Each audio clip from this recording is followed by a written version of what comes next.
আজি মই আত্মবিশ্বাসৰ শক্তিৰ ওপৰত এটা সুন্দৰ গল্প ক'ম দেই।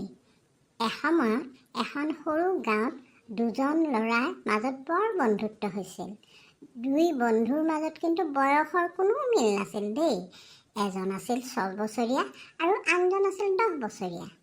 দুয়ো একেলগে খেলিছিল, একেলগে খাইছিল, অৰ্থাৎ দুয়োৰে একেবাৰে লগ নেৰিছিল।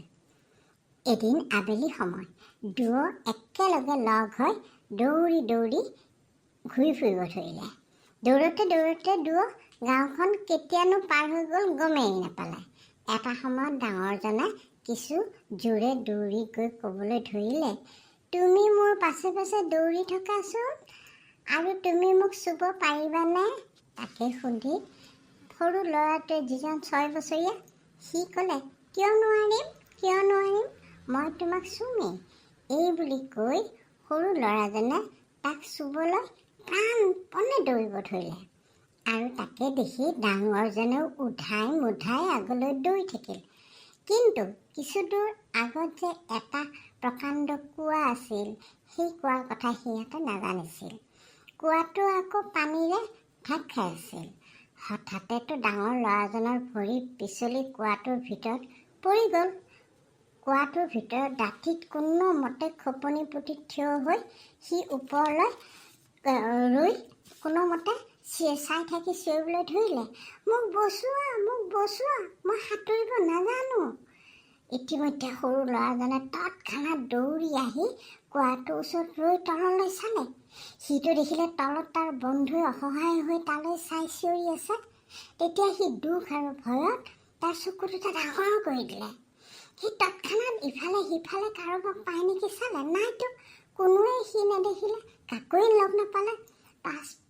পাছফালে গাঁওখনলৈ চাই দেখিলে সিহঁত দুটাই দেখোন বহুত দূৰ আগবাঢ়ি আহিছে। সহায়ৰ বাবে সি কাকোতো মাতিব নোৱাৰিলে।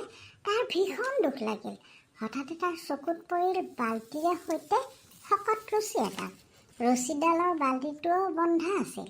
সি বাল্টিটো তললৈ নমাই দি চিঞৰি ক'লে, বন্ধু, তুমি বাল্টিটোৰ সৈতে ৰছীডাল টানকৈ ধৰি থাকাচোন, মই ৰছীডাল খুব জোৰেৰে বাহিৰলৈ টানি থাকিম আৰু তুমি উঠিবলৈ চেষ্টা কৰি থাকিবা দেই। ইয়াকে কৈ সি তাৰ গাৰ সৰ্বশক্তি প্ৰয়োগ কৰি মাটিত বহি লৈ ৰছীডাল টানি থাকিল। তাৰ সৰু সৰু হাত দুখনত ৰছীৰ আঘাতত মাটি একদম ফাটি যোৱা যেন হ'ল। কিন্তু তথাপিও সি ৰছীডাল টানকৈ ধৰিয়েই থাকিল। ঘামত তাৰ মুখমণ্ডল তিতি উঠিল, বুকুত ধপধপনিবোৰ বাঢ়ি গ'ল। সি তাৰ সৰ্বশক্তি প্ৰয়োগ কৰি ৰছীডাল টানিব ধৰিলে।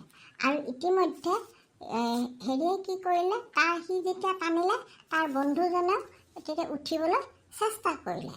আৰু এনেদৰে থকাৰ পিছত কুঁৱাটোৰ ভিতৰৰ পৰা লাহে লাহে তাৰ 10 বছৰীয়া বন্ধুজন ওলাই আহিল।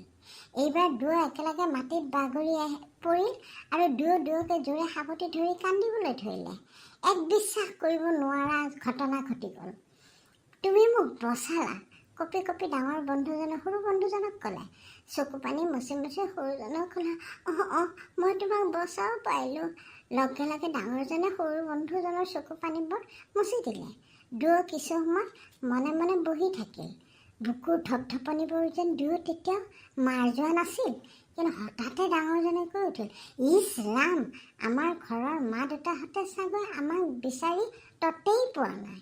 বোলা আমি ঘৰলৈ যাওঁগৈ আৰু গোটেই ঘটনাটো আমি ৰাইজক কওঁগৈ। বোলা, এই বুলি কৈ দুয়ো আকৌ দৌৰি আহি গাঁওখনত উপস্থিত হ'ল। সিহঁত দুটা কথাবোৰ শুনি গাঁৱৰ মানুহবোৰ আহি গোট খালে আৰু আটাইয়ে সিহঁতৰ কথাবোৰ শুনি প্ৰথমতে হাঁহিবলৈ ধৰিলে।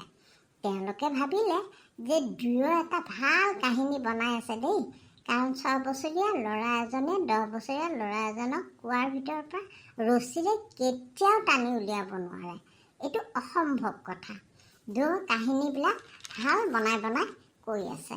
তেনেকৈ যেতিয়া মানুহবোৰে সিহঁতৰ কথাবোৰ বিশ্বাস নকৰা যেন দেখি ইহঁত দুটাৰ বৰ দুখ লাগিল। সিহঁতে যিমানেই মানুহখিনিক ঘটনা বুজাবলৈ চেষ্টা কৰিলে, সিমানেই যেন মানুহখিনিয়ে বিশ্বাস নকৰি খালি হাঁহিবলৈ ধৰিলে। এতিয়া দুই বন্ধুৰ বৰ দুখ লাগিল। কিন্তু হঠাতে সেই গাঁৱৰ আটাইতকৈ বৃদ্ধ ককা এজনে লাহেকৈ উঠি আহি সিহঁত দুটাৰ ওচৰ পালেহি।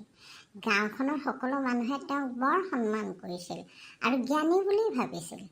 তেওঁ ল'ৰা দুটাক মৰম কৰি সকলোকে ক'লে যে তোমালোকে ল'ৰা দুজনৰ কথা বা কামবোৰত হয়তো বিশ্বাস কৰা নাই, আৰু এই সিহঁতৰ কথাবোৰ তোমালোকে মন দি শুনিছানে?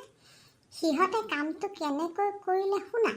তোমালোকে কোনোৱে ক'ব নোৱাৰা যে কামটো ইহঁত দুটাই কৰা অসম্ভৱ বুলি। এটা 6 বছৰীয়া ল'ৰাই টানি 10 বছৰীয়া ল'ৰা এজনক বচালে, নহয়নে বাৰু? দেখাত কথাটো অবিশ্বাস্য, বিশ্বাস নহয়, কিন্তু সি যদিও সৰু দুৰ্বল, কিন্তু তাৰ ভিতৰত লুকাই থকা যিটো মানসিক শক্তি তাক হয়তো আমি দেখা নাই। আনকি সিও হয়তো নাজানিছিল যে তাৰ ভিতৰত ইমান শক্তি লুকাই আছে। এই পৰিস্থিতিত সি মানসিক জোৰত বলি হৈ পেলাই ডাঙৰ বন্ধুজনক উদ্ধাৰ কৰিব পাৰিলে। তেওঁৰ কথা শুনি গাঁৱৰ বাসীয়ে আশ্বস্ত হ'ল। আৰু এই গল্পটোত এটা সুন্দৰ নৈতিক শিক্ষা সোমাই আছে। শিক্ষাটো কি জানা? আত্মবিশ্বাস ৰাখা, আৰু সেয়াই তোমাক শাৰীৰিক আৰু মানসিকভাৱে বলৱান কৰি তুলিব।